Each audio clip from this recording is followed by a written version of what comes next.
noches. Buenas noches. Buenas noches. Buenas noches, alumnos. ¿Cómo están, estimados alumnos? Buenas noches, profe. Buenas noches. Buenas noches, maestro. Buenas noches, pero veo de día, pero bueno, así está la cosa hoy. Muy bien, gracias a Dios.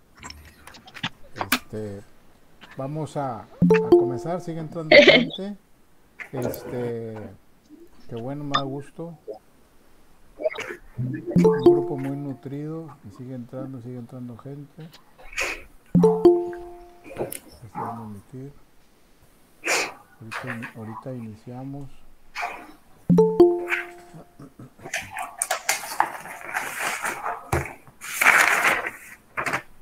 Permítanme tantito.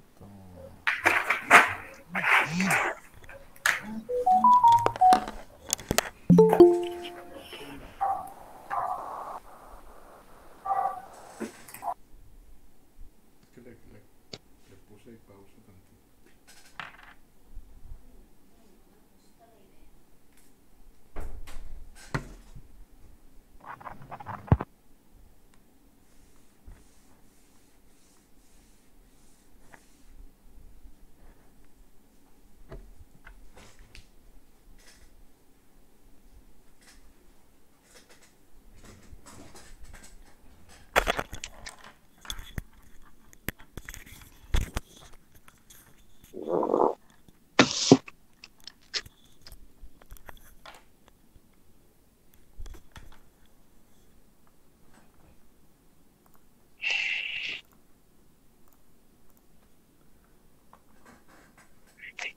Perdón.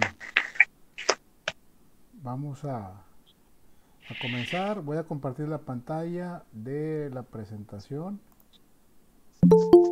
Es que sigue llegando gente y no me deja. Pero hay un micrófono abierto y se escucha mucho ruido. Ahí si lo quieren. El de Walter Daniel está prendido el micrófono. Listo, vamos a ver.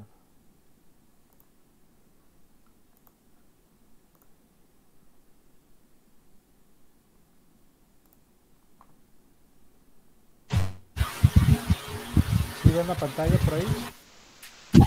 Sí, ya se puede oír. Okay, Sí, profe. ¿Se mueve? Sí, sí se ve. Sí. Ok, muy Sí. bien. Ahí apaguen sus micrófonos, por favor, que se escucha ahí como eco, para poder empezar bien.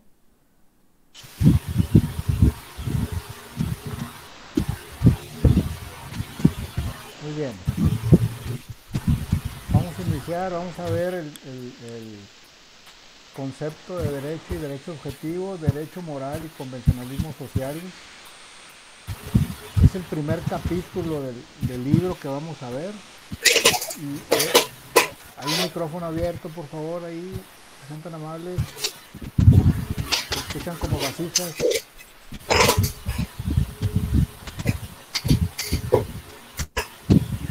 Vuelta tantito porque hay gente que quiere entrar. Ahí está.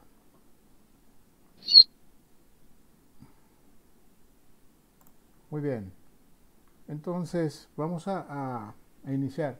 Vamos a iniciar por la definición, la más importante que tienen que saber ustedes, que es la de derecho, derecho moral, la definición literal de lo que es el derecho, ¿sí?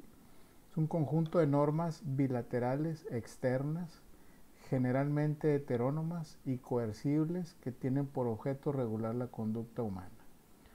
¿Qué busca el derecho? ¿Qué busca el derecho? Pues precisamente eso, regular una conducta, precisamente para que nadie se salga de ese cuadro, ¿sí? Y tengamos una buena convivencia, justicia, equidad, etcétera, y que podamos vivir en el día a día pues de manera ordenada, ¿no? Bueno, ya está contemplado que el que se salga de ese cuadro, bueno, pues va a entrar a otra parte del derecho, que es, como dice aquí, la coercible, ¿sí? La que tiene una consecuencia, la que tiene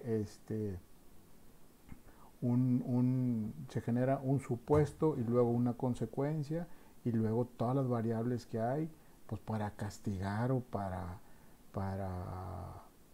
pues ahora sí que meter dentro otra vez del cuadro a esa persona que tuvo esa conducta mal, ¿no?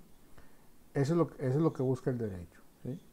En el derecho hablaremos siempre de supuestos y consecuencias jurídicas, siendo el supuesto jurídico la hipótesis. Cuando hablamos de hipótesis es algo que pensamos que pudiera pasar, ¿sí? Es un supuesto jurídico, la hipótesis normativa de cuya realización depende que se produzcan ciertas consecuencias de derecho. Entonces, ¿qué pasa? Siempre para que haya una consecuencia de derecho se tuvo que cumplir un supuesto, una hipótesis, ¿sí? Como la ley ya está establecida, la ley está hecha pensando en un supuesto. Si esta persona agrede a otra persona, y aparte de agredirla, utiliza un arma, y aparte de utilizar un arma, esconde el hecho, y todo eso ya está, ya es el supuesto, ¿sí? Y cuando alguien hace eso y encuadra en ese supuesto, pues ¿qué pasa? Que viene la consecuencia, que también ya está establecida, ¿sí? Perdón, o en un contrato civil, hay un contrato donde hay un cierto clausulado ya establecido y ese es el supuesto. Si faltas este clausulado, ¿qué pasa? Viene una consecuencia, ¿sí? O sea, no me pagas la renta, viene una consecuencia. No me entregaste la casa cuando lo decía el contrato, pues viene una consecuencia, ¿sí? O un crédito, ahí está el crédito. Si no me pagas a tiempo en el día que acordamos, pues ¿cuál es la consecuencia? Me vas a pagar intereses. Pero si no me pagas aún así con los intereses, pues ahora te voy a demandar, ¿sí? Te puedo demandar y te puedo embargar y te puedo hacer todo ese tipo de cosas. A eso se refiere la consecuencia. El supuesto es, por eso en los contratos se dice, si no me pagas, pasa esto, y si no me pagas, pasa esto, y si no me pagas el primer mes, pasa esto, y si no pagas así, pasa esto y pasa esto y pasa esto, ¿sí? O si agredes a una persona, si lo robas, pasa esto, si le quitas esto, le pasa esto, etcétera, etcétera, y ahí te vas. Están los supuestos preestablecidos, con las consecuencias también preestablecidas por si llegas a utilizarlas, ¿sí? Ya es muy raro que haya un hecho en el cual no esté encuadrado en ningún lado, ¿sí? Es muy difícil ahorita que eso suceda. Por eso hay preceptos o hay legislación o hay leyes que algunas están un poco abiertas para que abarque situaciones que no están totalmente encuadradas en el supuesto, para que dentro de esa abertura que tiene, esa disposición que tiene la ley, puedan entrar un acontecimiento ahí. Entonces, por eso les digo, es muy raro que pase algo y que digan, oye, ¿y esto? ¿Es un delito? ¿No es un delito? ¿Es una ley? ¿No es una ley? ¿Violamos la ley? ¿No la violamos? Etcétera. Es muy difícil, ¿sí? ¿Voy bien o me regreso? Vamos bien. Vamos bien, profe. Muy bien. Sí, bien. Continuamos. Las normas. Las normas pueden ser continuamente violadas sin que la violación del postulado que encierran pierda importancia o valor, ya que éstas enuncian reglas de conducta a fin de regular formas de comportamiento. Las normas son válidas o nulas dependiendo si se realizaron atendiendo los protocolos establecidos para su creación. La Constitución fija las reglas que determinan el proceso de elaboración de algunas normas, como lo son las leyes y reglamentos. Déjeme ver si no hay alguien ahí esperando en clase. Bueno, creo que así.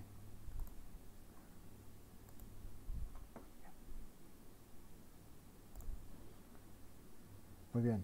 Las normas, para poner un ejemplo de normas, pueden ser las normas que ya están establecidas y que no las tienen que enseñar.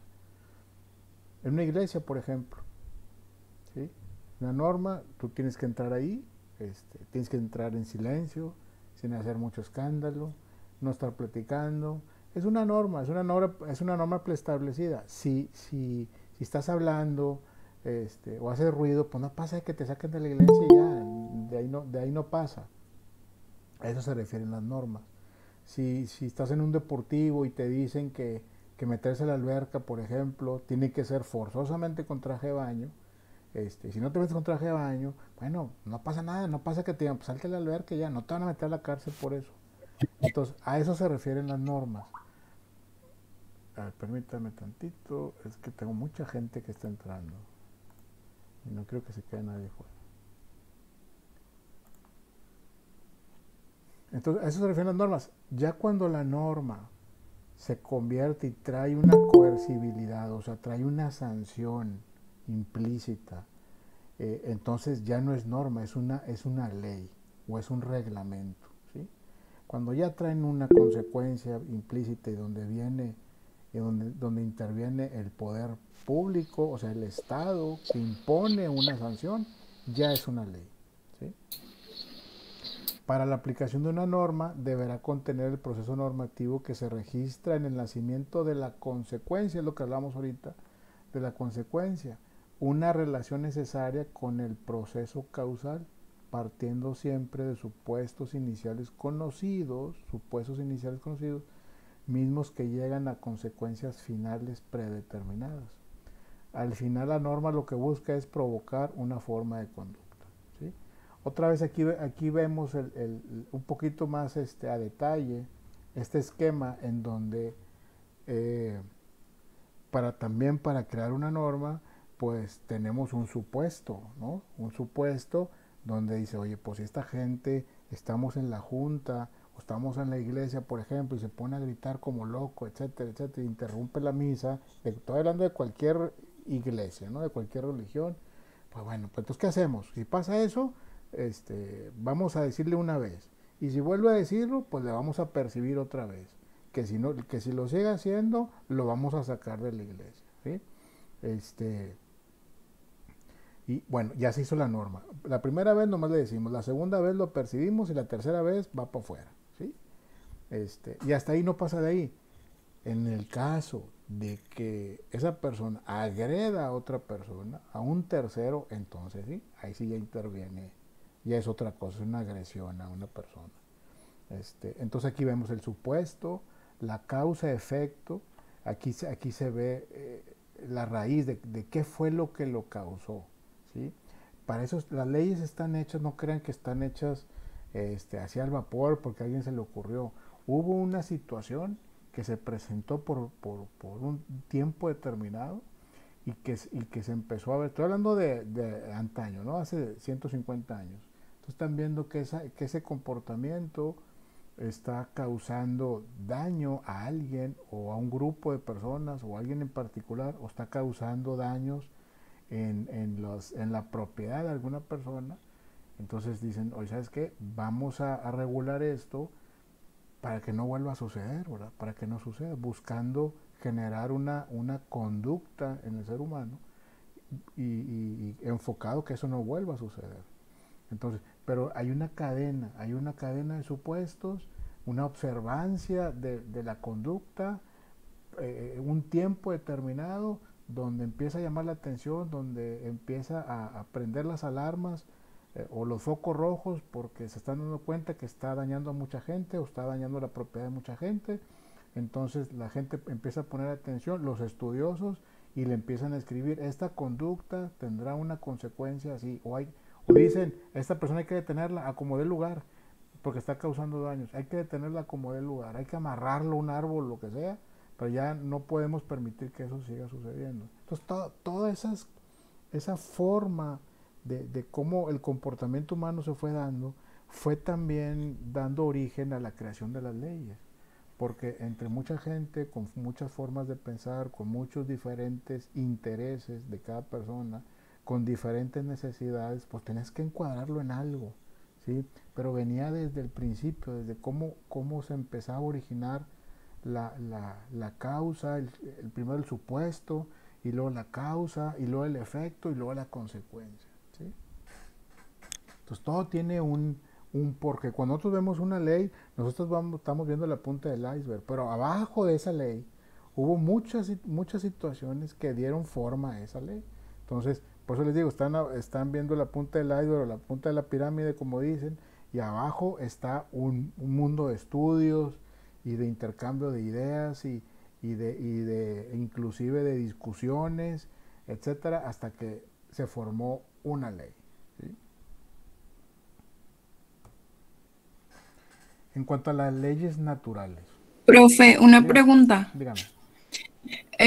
¿Las normas jurídicas se podría decir o se podrían nombrar como leyes o ya eso tiene que ver de otro sentido, vaya, de otro tema? No, se puede nombrar como leyes. Hay normas muy específicas que tienen una consecuencia, ¿sí? O sea, si no cumple esa norma, hay una consecuencia donde interviene el Estado, ¿sí? O sea, ya pasas a un tema penal, ya pasas a un tema civil, ya pasas a un tema fiscal, entonces ya hay una consecuencia, entonces esa norma se puede considerar como una ley. Es una norma jurídica, ¿sí? Maestro, Ok. disculpe, Dígame. hay Adelante. compañeros esperando que los deje entrar. Qué bueno que me dice, gracias. Ahorita los dejo entrar. Listo. ¿Cuántos somos ya? 86, muy bien. Muy bien, en cuanto a las leyes naturales, dice, las leyes naturales no se violan. Se trata de principios que no admiten ni una sola excepción. Las leyes naturales enumeran principios científicos que registran uniformidades de fenómenos cuya finalidad es registrar la forma de principios generales para poder explicar la secuencia de los mismos. Estas normas podrán ser verdaderas o falsas, dependiendo de que se registren fielmente cierta uniformidad de fenómenos o bien que no haya una observancia exacta acerca de los mismos.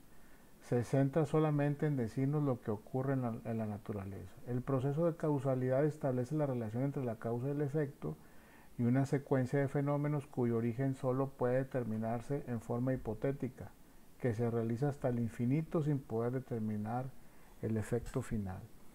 Como su nombre lo dice, leyes naturales, pues sí, podemos poner un ejemplo. Por ejemplo, las leyes naturales, por ejemplo, en este esquemita que puse yo aquí, ¿qué hice aquí? Perdón.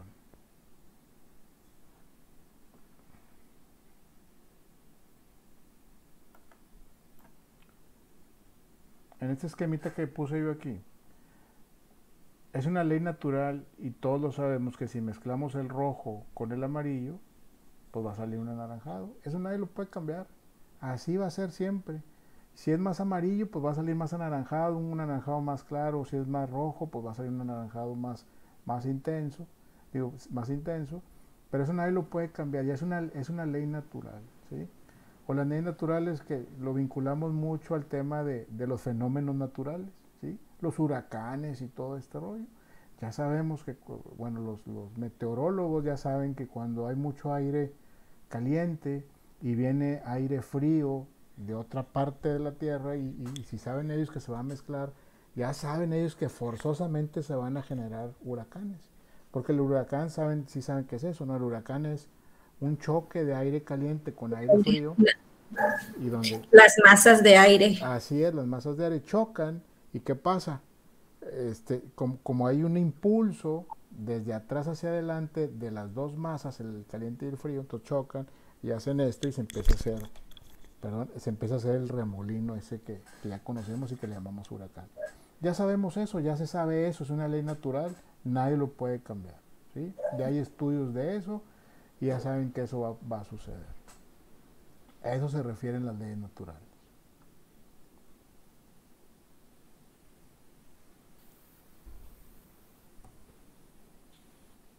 ¿Y ahora por qué no se mueve? Mi presentación se quiere mover.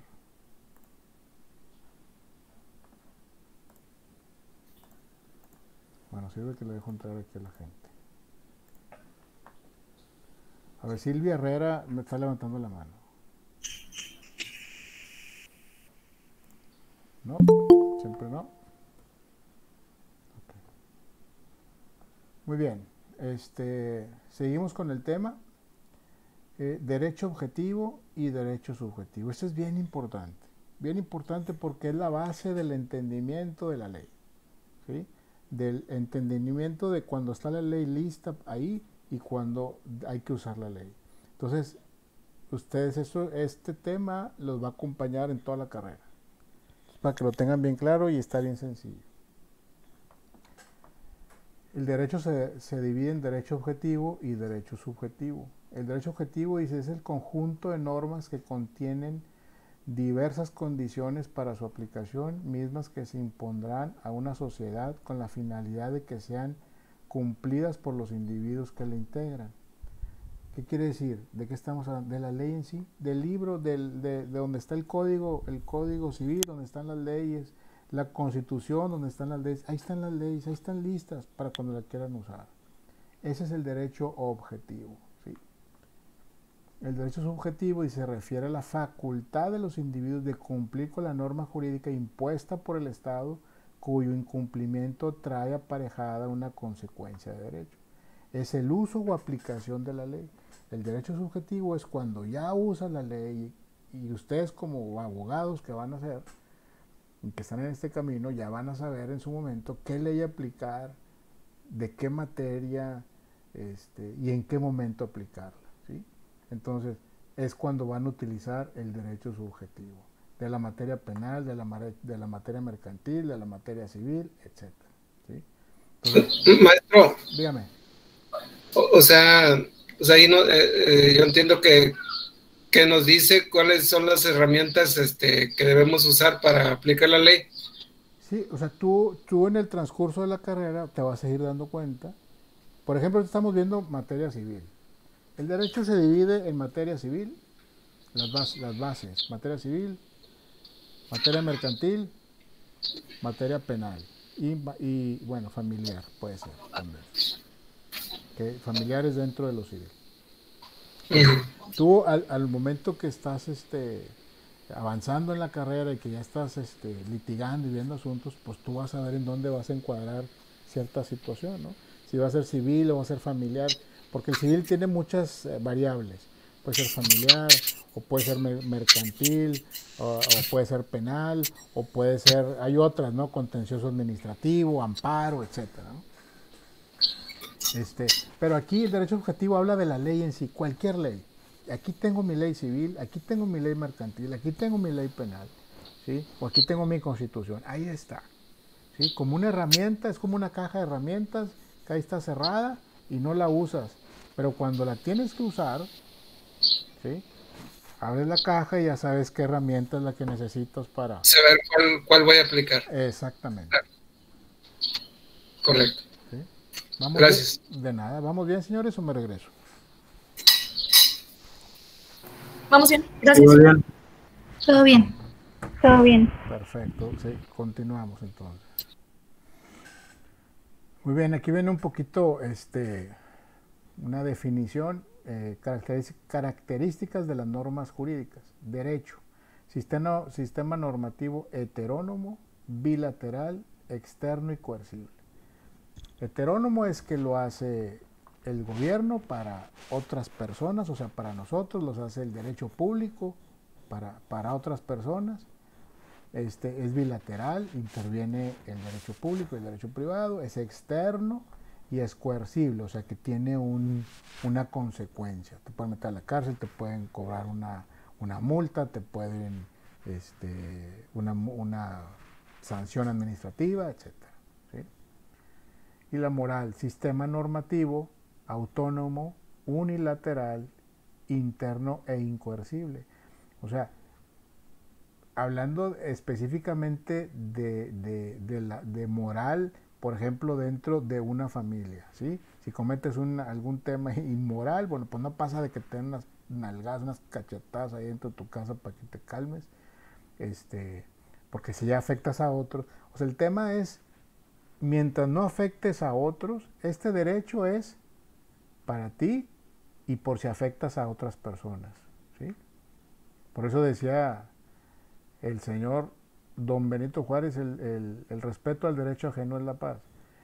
Esa frase famosa, pues es cierto, mientras no afectes a otros, pues no pasa que te den unas nalgadas, unas cachetadas y ya te calmen, ¿no? Pero ya cuando afectes a otros, pues ya tienen que intervenir otras instancias. El tema de convencionalismo social es sistema normativo heterónomo, unilateral, imperfecto, externo e incoercible. El convencionalismo social, eso no lo hace la ley, eso lo hacemos nosotros. Si el convencionalismo social es, por ejemplo, bueno, un paréntesis que quiero hacer aquí. En muchas de las ocasiones ustedes tienen que ser muy observadores y tienen que ser muy analíticos a la hora de leer, ¿sí? Porque si yo pongo aquí convencionalismos sociales, ¿a qué se refiere de convencionalismo? De conveniencia, ¿qué es lo que me conviene? ¿Sí? Socialmente hablando. Entonces, en muchas de las palabras, en muchas de las preguntas, en muchas de las oraciones, viene la respuesta o viene el origen de lo que estamos leyendo. Entonces, por eso no leamos por leer, hay que leer sistemáticamente analizando lo que dice, ¿sí? Es un paréntesis y un consejo que les doy. Entonces, convencionalismos sociales, ¿qué es lo que me conviene socialmente hablando? Me conviene que cuando yo voy a una boda, pues me vaya arreglado lo mejor que yo pueda, ¿sí?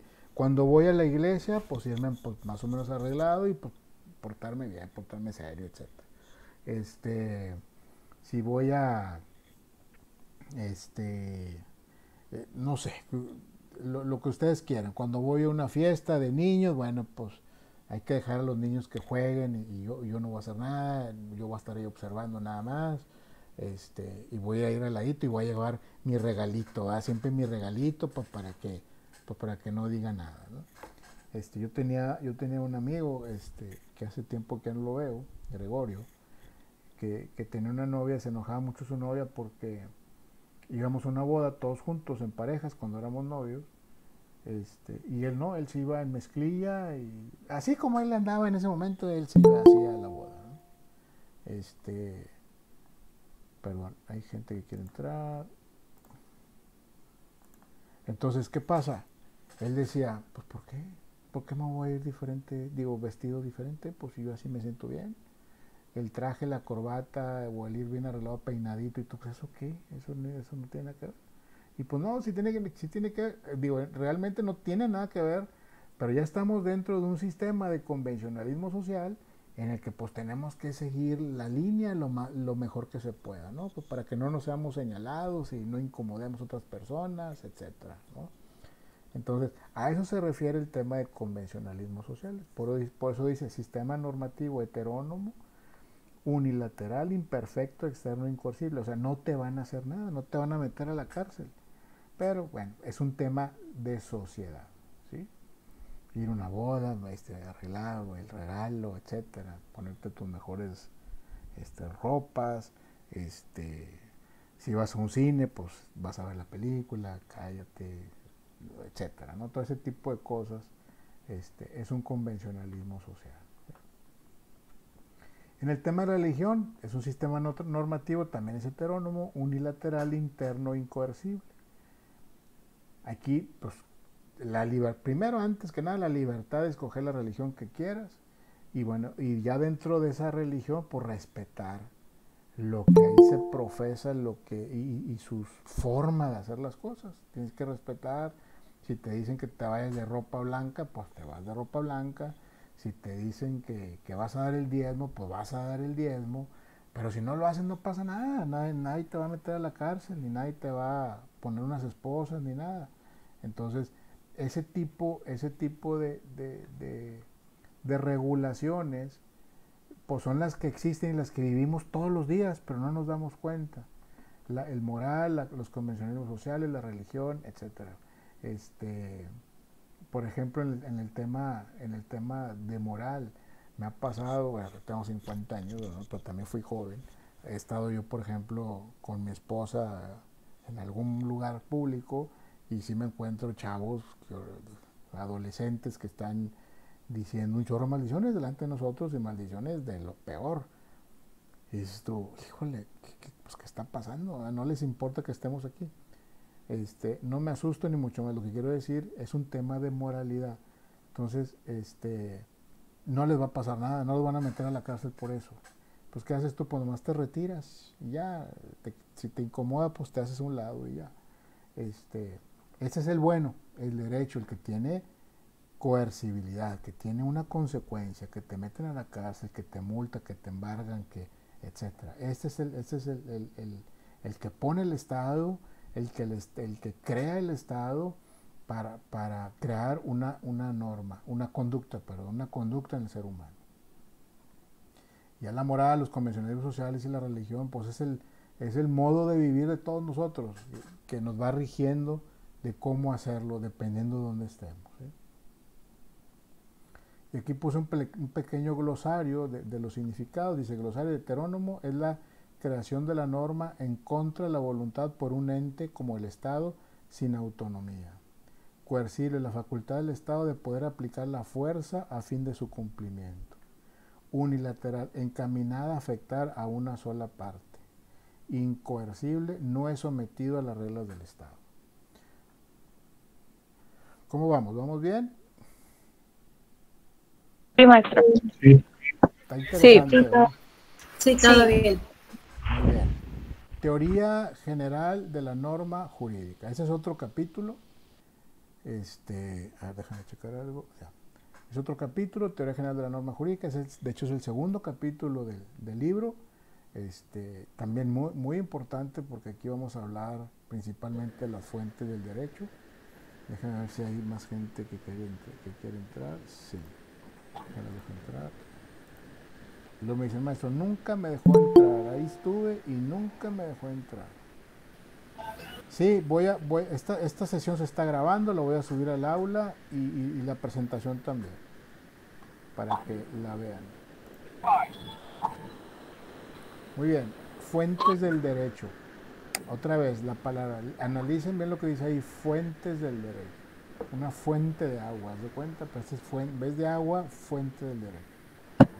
Dice: diversos procesos a través de los cuales se elaboran las normas jurídicas. Estos procesos pueden comprender tanto las manifestaciones reales que dan origen a las normas jurídicas, por virtud de los distintos factores sociales, económicos, políticos y religiosos, como las formas reguladas por el propio derecho para la creación sistemática y ordenada de las citadas normas, tal como ocurre respectivamente en el proceso legislativo, en la obra constante de la jurisprudencia y en la elaboración que se lleva a cabo por la costumbre jurídica. Entonces tenemos aquí 4 elementos que son considerados desde hace mucho tiempo como fuentes del derecho: la costumbre, la ley, la jurisprudencia y la doctrina. La costumbre, ¿qué pasó con la costumbre? La costumbre, aquí me dan ganas de poner una flechita aquí. La costumbre, con el tiempo, ¿qué pasó? Si alguien me puede decir, ¿qué le pasó a la costumbre con el tiempo? Se hizo ley. Se hizo ley. La costumbre se hizo ley, exactamente. Y se hizo una rutina. Y se hizo una rutina. ¿Sí? La costumbre se hizo una rutina, entonces ¿qué? Vamos a ponerlo aquí en la ley. Ya con ley, ya con consecuencia. Todo mundo hace eso, que ya estamos tan acostumbrados a que todo el mundo lo hace de esa forma, que cuando alguien lo hace diferente, afecta. Entonces, hazlo ley y ponle una consecuencia. Para el que no lo haga así, pues ponerle una consecuencia, un castigo, etcétera. ¿Sí? Y así se generaron las leyes, con la costumbre. Ay, perdón, porque me sigue llegando gente.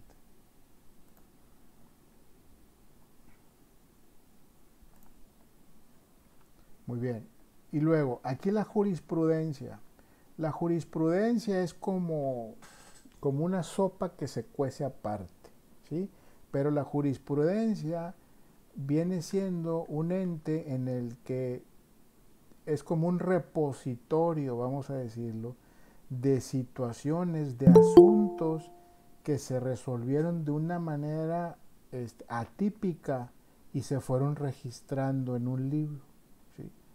Se fueron registrando en un libro, y cuando esa situación se presentó por más de 5 veces de la misma manera y se resolvió de la misma manera más de 5 veces, se pasa a ser jurisprudencia. ¿A qué me refiero cuando es un caso atípico? Cuando hay una combinación de disciplinas que están entrelazadas, de disciplinas no, de conflictos y que de alguna manera están entrelazadas. Por ejemplo, híjole, siempre me quedo con la cosa de traerles un caso específico de jurisprudencia para que me entiendan. Vamos a suponer que una persona rentó una casa, generó un contrato, vamos a decir una bodega industrial, rentó una bodega industrial, se hizo el contrato, se firmó el contrato, y pero en el contrato, es un caso hipotético, en el contrato Jorge le rentó el contrato por decir, a Julio Cepeda, ¿sí? Le rentó la bodega a Julio Cepeda. Y en el contrato está una persona física contra una persona moral, que es Julio Cepeda S.A.D.C.B. Y por ende, Julio Cepeda tiene que tener apoderados, un apoderado o 2 o 3. ¿Sí? Esos apoderados están facultados para poder firmar ese contrato en nombre de Julio Cepeda. ¿Ok?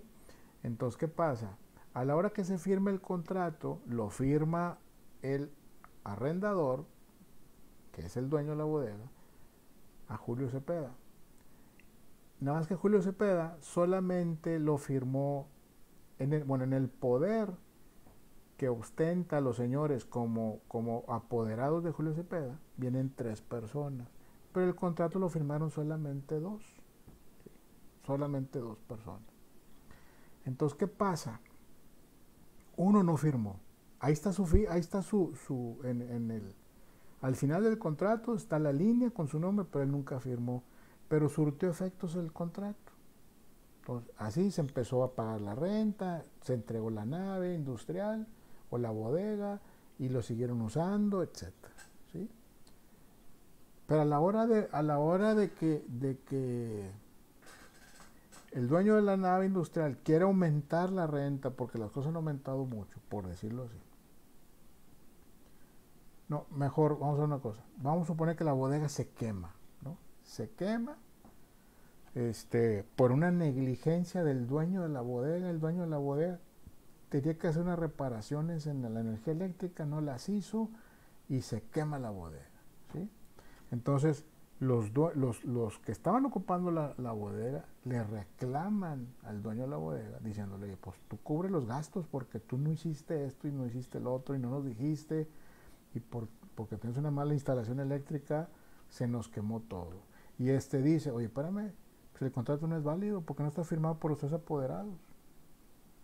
Entonces, ahí empieza a haber un problema de cómo resolverlo, ¿sí?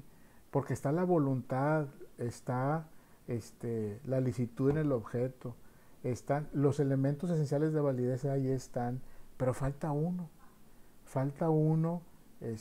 que no firmó. Entonces eso como que desbalancea un poco las cosas. Cuando estás de buena fe y todo está bonito y todo corre con normalidad, pues no pasa nada, ¿sí? Para la hora que hay un problema, son aspectos que pueden hacer valer tanto uno como el otro, ¿sí? Entonces, ese caso en particular se apunta en un lado, ¿sí? Y se dice, este caso se resolvió así. Se resolvió que efectivamente el dueño de la bodega tuvo que pagar la mitad. Acordaron pagar mitad y mitad, uno por no firmar y otro por no decir nada. Entonces ambos se consideran que tienen responsabilidad. Entonces se acordaron pagar mitad y mitad de los daños. Ese caso se registra. El asunto tal, de fecha tal, el expediente tal, que se vio en el juzgado tal, se resolvió de esta manera, y lo apunta, ¿sí? Se registra. Pero porque hay gente. Entonces, surge otra situación similar, muy parecida. Y le dicen, ¿sabes qué? Vamos a resolverlo, como hay responsabilidad de ambas partes, vamos a resolverlo, que ambas partes paguen paguen mitad y mitad, por decirlo así. Se registra. Cuando pasan 5 asuntos de ese mismo índole y se resuelven de la misma manera, pasan a ser ¿qué? Pasan a ser Costumbres. Pasan a ser jurisprudencia. Jurisprudencia. Pasan a ser jurisprudencia y a la hora de la hora esa jurisprudencia pues ya tiene todos esos casos, y cuando te vuelve a pasar, alguien por ahí te dice que, oye, hay una jurisprudencia de ese asunto, chécala. Entonces tú revisas la jurisprudencia que ya está digitalizada, a ver cómo se resolvió, entonces tú ya sustentas el asunto que estás viendo, ¿sí? Este asunto, en donde no firmaron las partes, no sé qué, en la jurisprudencia del libro, tomo tal, de fecha tal, se resolvió esto, entonces por esa situación, propongo que se resuelva así, atendiendo tal jurisprudencia. Y para entonces, sí, dígame. Entonces digamos que ya hay una solución, Así digamos, predeterminada. Preestablecida ya, sí, exactamente. Y ya tienes una base. No significa que se tenga que resolver exactamente así, pero ya tienes una base. A lo mejor no van a ser mitad y mitad, a lo mejor va a ser 40-60, 20-80, 80-20, no sé. Pero ya tienes una base. Te apoyas con la jurisprudencia. Así, entonces jurisprudencia hay un montón de información de eso. Entonces, si ustedes pueden y tienen chance por ahí de revisar algo en internet para que vean algo de jurisprudencia, me hubiera gustado, hombre, no se me ocurrió, porque yo me encanta esto y me empiezo a meter en todo esto. Profe, Dígame. entonces, por ejemplo, o sea, tomamos un caso y de ese mismo caso, o sea, se hace la jurisprudencia checando los antecedentes, por así decirlo, vaya, ¿cómo diré? Sí, vaya, o sea, Tendrías que buscar un caso similar. Así es, siempre te va a llegar la información. Cuando estás viendo un asunto que es medio complejo, inmediatamente tú debes de pensar, o sea, cuando ya tienes conocimiento y sabes que no encuadra bien ni en lo civil, ni en lo penal, o en lo civil, dentro de lo civil como que no está muy bien, inmediatamente cuando está así, inmediatamente te vas a jurisprudencia y revisas jurisprudencia, o preguntas, o revisas en internet, a lo mejor hay algo en jurisprudencia que me va a ayudar a resolver este asunto, y te vas y lo buscas, y si no hay, se registra de una manera y empiezas a generar la forma para después pasar la jurisprudencia. Ok, muy bien. Y la doctrina, bueno, pues... ¿Y quién lo aplica? Sí, profe. Los jueces van registrando todo ese tipo de cosas.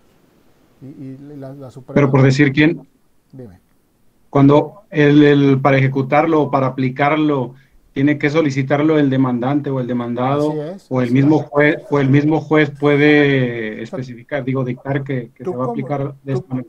Tú como defensor de tu cliente, si esa jurisprudencia te beneficia para la solución del asunto, tú lo plasmas en tu demanda, ¿sí? En tu demanda, señor juez, de acuerdo a la jurisprudencia de tal fecha, no tal fecha, así, solicito se resuelva como tal este determinado asunto.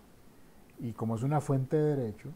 ¿sí? Y ya ellos deciden, ¿verdad, profesor? Ellos deciden si es aceptada la jurisprudencia. Así es. Ellos me dicen, no, espérame, compadre. Esta jurisprudencia está mal. Estás señalando una jurisprudencia, yo no le veo similitud, no le veo relación al asunto, entonces se va a resolver de otra manera, ¿no?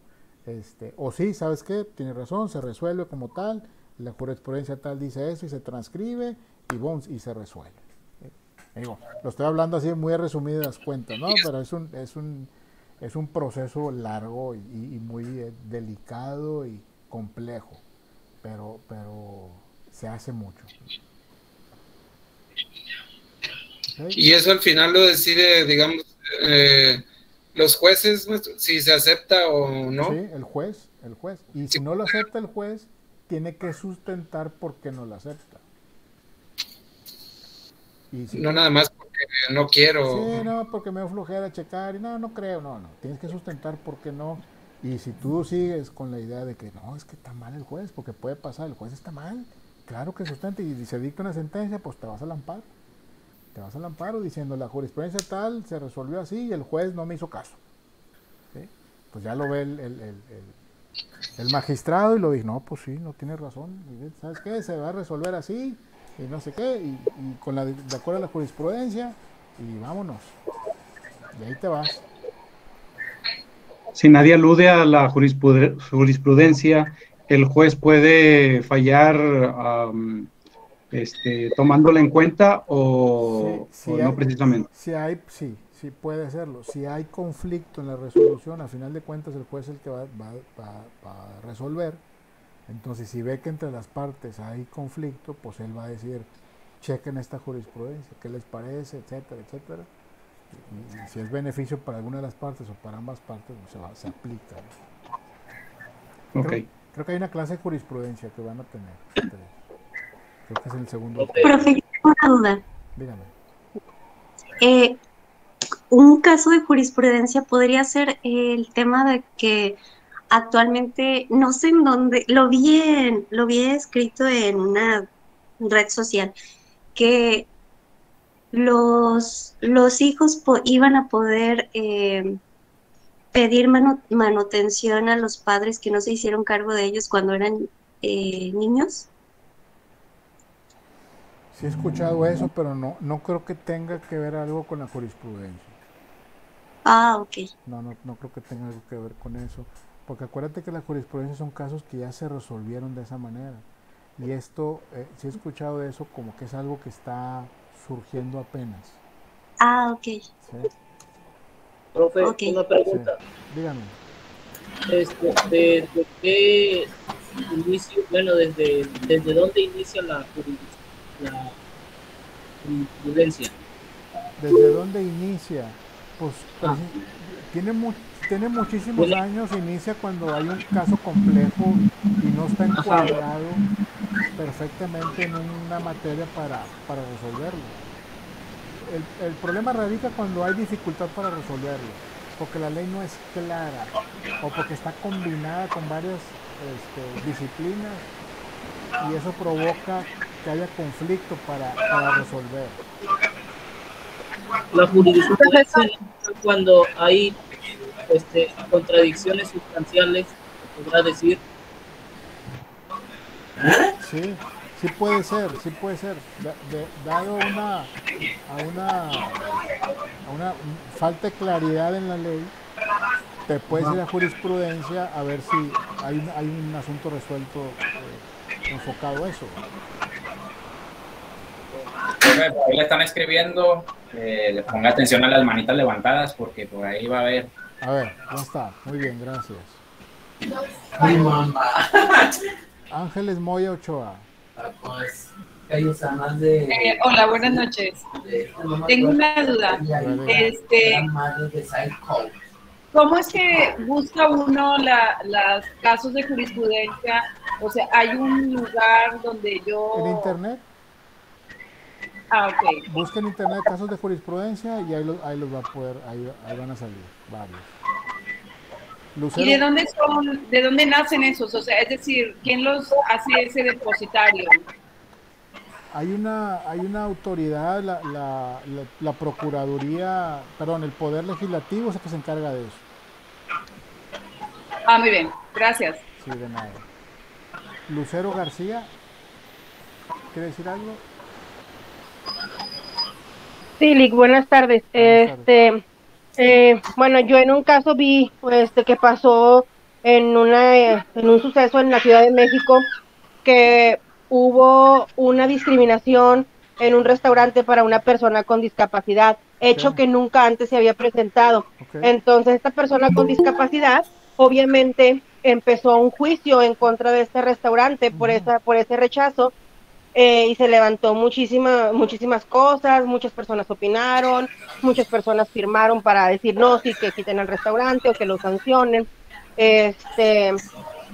Tenía algo referencia con el baño y entonces no lo aceptaron entrar, no le daban mesa porque decían que ellos no tenían la capacidad para poder atenderla con su silla de ruedas.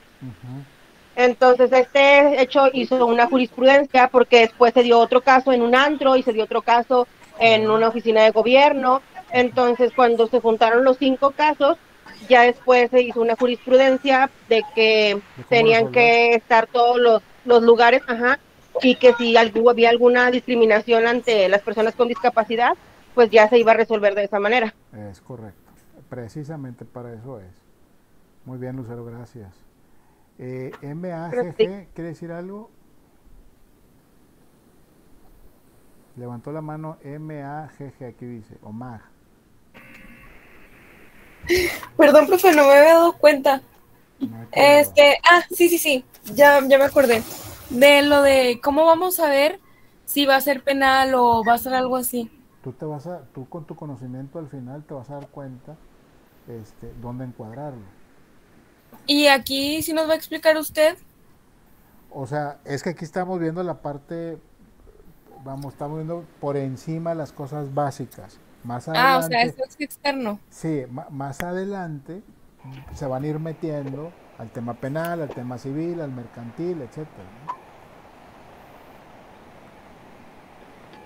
Gracias. De nada. ¿Quién sigue? Elizabeth Castillo. A ver, Lucero García sí con la mano levantada. Pero sigue Elizabeth Castillo. Perdón. Buenas tardes, profesor.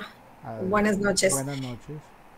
En este caso yo creo que a las preguntas que por ahí traen mis compañeros, mucho tiene que ver el encauzar los casos. Ya cuando nosotros encaucemos los casos, nos vamos a dar cuenta en qué rama o en qué materia va a dar resultado, porque no todo va a ir ni a lo mercantil, ni a lo civil, ni a lo penal. Ya cuando estemos encauzados en un caso, en una situación, nuestros propios conocimientos, nuestras propias armas o a quien nosotros nos podamos cobijar como gente, como usted, un ejemplo que ya tiene mayor conocimiento en todo esto, es como vamos a poder encauzar nosotros un caso. Es correcto, así es. O sea, ahorita yo no te puedo decir cómo encuadrarlo porque pues necesito ver el caso enfrente de mí, ¿verdad? Entonces ya te digo, este es penal, este es civil, este es familiar, esto es mercantil, esto es administrativo, esto es etcétera. Pero con el tiempo ustedes lo van a determinar. Gracias. De nada. Cristian Cervantes, ¿quiere decir algo? Sí, maestro, me voy a regresar un poquito a su ejemplo del contrato de la bodega. Ok. Yo en mi caso, yo en lo personal, yo soy apoderado legal de la empresa donde yo estoy laborando. Tengo entendido por parte de los abogados de la misma empresa que un contrato no es válido si una o más personas no firman dicho contrato. Sí. En este caso, si hay 3 personas mencionadas, ese contrato no es válido hasta que las 3 personas estén presentes físicamente para realizar la firma. Es correcto. Regresando al tema del incendio, yo diría que es culpa de la persona que es el apoderado. ¿Por qué? Porque tiene que, antes de firmar ese contrato, hablarle a lo que es Protección Civil o bien al departamento de catastro para que verifiquen el lugar si es adecuado o no, para saber si es rentable. Si no estoy mal informado. Sí, está bien, más bien. Entonces, al ejemplo que usted pone, yo no estaría de acuerdo a que pagaran 50 y 50, sino la persona que firmó por no hacer todo lo detallado antes de firmar. Sí, no, es un caso, como les dije, es un caso hipotético, ¿no? O sea, se pueden dar muchas situaciones. Tuvo un caso en particular de un contrato civil, bueno, era más bien mercantil, de un amigo que su papá es cantante, ¿sí? Un amigo de su papá es cantante, firmaron un contrato de representación, pero no lo firmó. Uno de los representantes, eran 2, nomás lo firmó uno. Se vino la pandemia, no se hizo nada,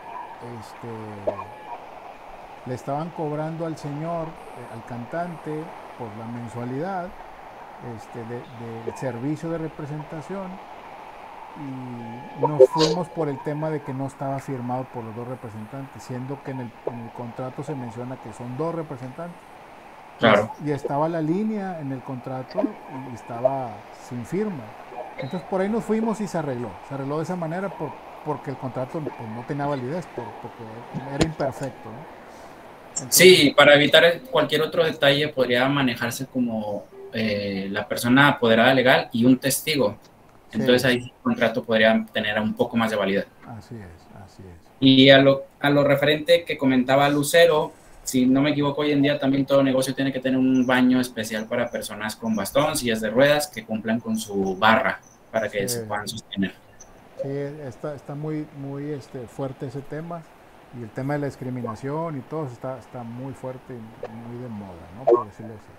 Sí, ahorita hay que cuidarse de todo. Así es. Roberto Mateo, al contrario, Cristian, gracias. Roberto Mateo, perdón por lo que, es que necesito terminar rápido. Roberto, yo estoy de acuerdo con lo que dice Cristian, porque al momento de que el dueño haga el contrato de arrendamiento, eso, ¿verdad? Él debe de tener todos los protocolos necesarios para que hacia un futuro no se vea un incidente, ¿verdad? ¿Por qué? Porque él es la persona encargada, así, a lo que estoy escuchando Cristian en ese punto sí tiene razón, porque me tocó ver un caso de un incendio ahí en Escobedo, ¿sí? Que según querían, ahora sí, encerrar a los que firmaron el contrato. Es de una empresa de un aceite, no sé si escuchó ahí por el centro de Escobedo. En 2015 a mí me tocó asegurar el lugar. Entonces ahí lo que se mandó el proceso legal, de hecho todavía ese caso todavía sigue, no se ha cerrado porque murieron 2 personas. Ahí lo que yo escuché, el encargado, el dueño, fue el que hizo responsable de todo. ¿Por qué? Por no tomar el protocolo necesario, como dice que protección civil, la ruta de evacuación y todo eso, ¿verdad? A mi punto de vista, pues está bien, como dice Cristian. Es que hay una variable que se llama vicios ocultos, lo que no se ve. Entonces, por ahí se pueden ir. Pero, ¿saben qué, compañeros? Podemos quedarnos platicando mucho tiempo, pero necesito terminar la clase, porque ya está llegando la hora, ¿sí? Una disculpa. Muy bien, ya vimos lo que es las fuentes del derecho. La doctrina, pues son todos los que estudian el tema del derecho y aportan sus ideas y sus cambios que está viendo, ¿no? La costumbre como fuente de derecho, dice la costumbre como fuente de derecho, la costumbre se forma de 2 elementos, uno material que consiste en la repetición de un proceder o un comportamiento y el otro espiritual o subjetivo que se hace radicar en la convicción de obligatoriedad que existe en el ánimo popular respecto al citado proceder o comportamiento. La ley y el reglamento, una regla del derecho directamente emanada del poder legislativo y sancionada con la firma del jefe de Estado y promulgada por él a través de un decreto. La promulgación tiene un triple objeto: atestiguar la existencia de la regularidad de la ley, ordenar su publicación y dar a los agentes del poder un mandamiento de ejecución. La jurisprudencia como fuente de derecho, conjunto de sentencias, decisiones o fallos dictados por los tribunales de justicia que pueden repercutir en sentencias posteriores. En México la jurisprudencia es considerada indiscutible fuente de derecho, que es lo que ya vimos ahorita. El principio de retroactividad de la ley. No será retroactiva la ley que respete las situaciones jurídicas concretas. El juez deberá considerar como regidas por la ley antigua las situaciones jurídicas nacidas bajo su imperio y en virtud de ella. Les voy a poner en el aula un video que habla sobre este tema, el principio de retroactividad de la ley, porque si no, no vamos a terminar, ¿sí? Y es importante. Y conflicto de leyes en el espacio. Se refiere al espacio territorial en donde la ley puede y debe ser aplicada y en el caso de que para un mismo asunto se pretenda la aplicación de distintas leyes que se contraponen, determinar cuál de ellas prevalecerá por encima de la otra. ¿Sí? En este caso particular, el principio de retroactividad de la ley, que está en el artículo 14 constitucional, que dice que no se le dará efecto retroactivo en perjuicio de persona alguna. ¿Qué pasa? Les voy a platicar un caso así muy rápido, hipotético. ¿Sí? Imagínense que una persona mata a una persona, la roba y la mata, ¿no? Ahí en la calle, en el año 2005, ¿sí? En el 2005. Entonces, el robo con violencia y homicidio, se castiga con 10 años de prisión en el 2005. En el 2005. Pero este cuate se escapa y lo agarran en el 2012. Lo agarran en el 2012. En el 2012 la ley ya cambió y el robo con violencia y homicidio ya no son, no me acuerdo si dije 10 años, ya no son 10 años, ahora son 15 años. Sí, dijo 10 años. Ok, dije 10 años, entonces ahora son 15 años, ¿sí?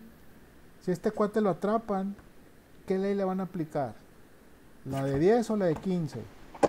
La ley actual. Leyes vigentes. Le van a aplicar la de 10 años. La de 10 años. No, la de 10. La de 10. Años, porque acuérdense, no se le dará efecto retroactivo en perjuicio de persona alguna. Independientemente si es víctima, si es el victimario, etcétera. Entonces, a eso se refiere este principio. Alguien dejó el teléfono, el micrófono prendido, escucha mucho ruido. Entonces, en eso se basa, ¿sí? Entonces surge la polémica, pero ¿por qué? Y que esto y que el otro, y por qué le vas a dar esa ley, pero así está en la Constitución, así se le da en la Constitución, y hay una serie de variables por ahí. En el tema de conflicto de leyes en el espacio, es cuando, por ejemplo, una persona se robó de una casa, por ejemplo, las sillas y las mecedoras del porche de una casa y se las llevó, ¿sí? Se las lleva y está en el estado de Nuevo León. Y se va al estado de San Luis, ¿sí? Y luego Nuevo León lo busca en el estado de San Luis. Lo pesca en el estado de San Luis. Y lo quieren acusar por el robo que hizo en Monterrey. Y le van a decir a San Luis, párame, compadre, aquí no es delito eso, güey. Más bien, el estado de Nuevo León manda un exhorto a la policía de San Luis que lo agarren porque cometió un delito, y allá le van a decir, espérame, pues es que no es delito, aquí lo que él hizo allá, aquí no es delito, entonces no lo puedo agarrar. Entonces, a eso se refiere el conflicto de leyes en el espacio. Entonces, les voy a poner unos videos ahí en el aula para que lo vean y lo comentamos en la siguiente clase. Le damos 2-3 minutos, lo comentamos y continuamos con lo que sigue. ¿Les parece? Muy bien. Sí, gracias. Más o menos en eso. Gracias. En eso es lo mismo. Gracias. Conflicto de leyes en el espacio. Aquí está el. Bien, y gracias. Al contrario. Con eso concluimos la clase. Sé que tienen clase otras personas. Les agradezco un montón, de verdad les agradezco mucho la participación. Nos podemos quedar aquí horas platicando, bien a gusto, a mí me encanta. Muy padre sus clases, maestro. Al contrario, pero desafortunadamente tenemos solamente una hora y se va volando, ¿sí? Gracias. Como quiera, esto en el aula, cualquier cosa, a través de mensajes, cualquier duda, cualquier tema, ahí estamos, ¿de acuerdo? Disculpe, ¿y si terminó su presentación? Sí, ya se acabó, sí la terminamos, pero bueno, me hubiera gustado explicarlo un poquito más a detalle. Ah, ya, ok. Sí. Gracias. Buenas noches. Buenas noches. Gracias, buenas noches. Buenas noches. Mi materia favorita, Liz, que sean 3 horas de esto, por favor. Bueno, gracias. Muchas gracias, Liz. Buenas noches.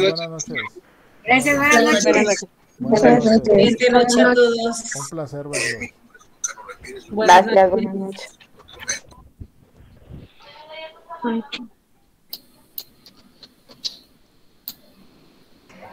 Gracias, maestro. Gracias, que la pasen bien. Buenas noches. Igual, bonita noche. Igualmente. Excelente noche a todos. Gracias.